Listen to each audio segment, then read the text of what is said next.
बीडमध्ये press conference आहे, त्यामध्ये त्यांनी महत्त्वाचे खुलासे केलेले आहेत.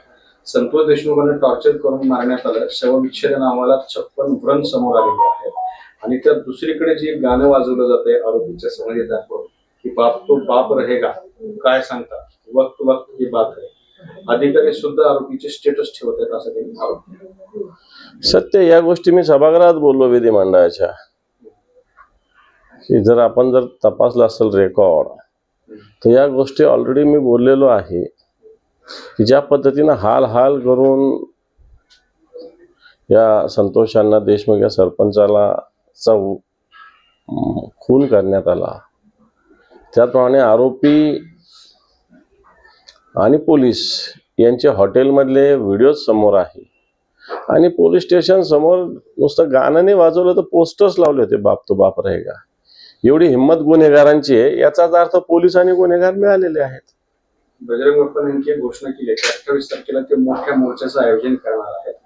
28 तारखेला जर कारवाई नाही झाली तर बजरंग सोनवणे हे 1 तारखेपासून आमरण उपोषणाला बसणार. बिलकुल त्यांनी भावना, सर्वसामान्य जनतेची भावना व्यक्त केलेली आहे. कारवाई झालीच पाहिजे आणि त्याच्यासाठी सर्व बीड जिल्हा एकवटतोय. दहशतवाद, गुंडागर्दी याच्या विरुद्ध बीड जिल्हा एकवटतोय, कारण बीड जिल्ह्यामध्ये ज्या पद्धतीनं दादागिरी होते, दहशतवाद होतो, गुंडागर्दी होते, सर्वसामान्य माणसाचा आवाज दाबला जातो, दिवसा ढवळ्या पिस्तूल घेऊन लोक फिरतात, पोलीस त्यांना संरक्षण देतात, तर याच्या विरुद्ध आवाज बीड जिल्ह्यातील जनतेनं उचललाच पाहिजे आणि तो उचलत असेल तर त्याला जनता मोठ्या प्रमाणावर सहकार्य करेल.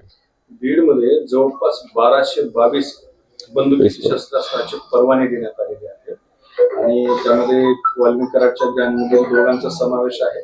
तो कैलासफड जो आहे त्याने हवेत गोळीबार केला होता, त्याच्यावर गुन्हा दाखल केला होता. इतक्या मोठ्या प्रमाणात शस्त्रास्त्र परवाने कुणाच्या आशीर्वादात दिले जातात? हे फक्त परवानेधारक 1222 आहे. विदाउट परवानेधारक आणि ज्यांच्याकडे अशा पद्धतीनं हत्यार आहे अनेक लोक या बीड जिल्ह्यात आहे. पोलिसांनाही चांगल्या पद्धतीनं माहिती आहे. बीडमध्ये लहान पोरांना सुद्धा कट्टा जर एखादा घ्यायचा तर तो मिळतो. अशा प्रकारची स्थिती आत्ताच बीडमध्ये 8 दिवसापूर्वी दिवसा गोळीबार झालेला आहे. आणि म्हणून बीड जिल्ह्याचं मी सांगतो काय, दहशतवाद आणि गुंडागर्दीचा हैदोस माजलेला आहे. ठळक घडामोडींसाठी देशोन्नती न्यूज चॅनलला सबस्क्राईब करा आणि बेल आयकॉन प्रेस करा. मुंबई, पुणे, नागपूर, मराठवाडा असो का विदर्भ, राजकीय, सामाजिक, शैक्षणिक क्षेत्र असो का क्रीडा, सर्वच घडामोडीचे विश्लेषण पाहायला विसरू नका. फक्त देशोन्नती न्यूजवर.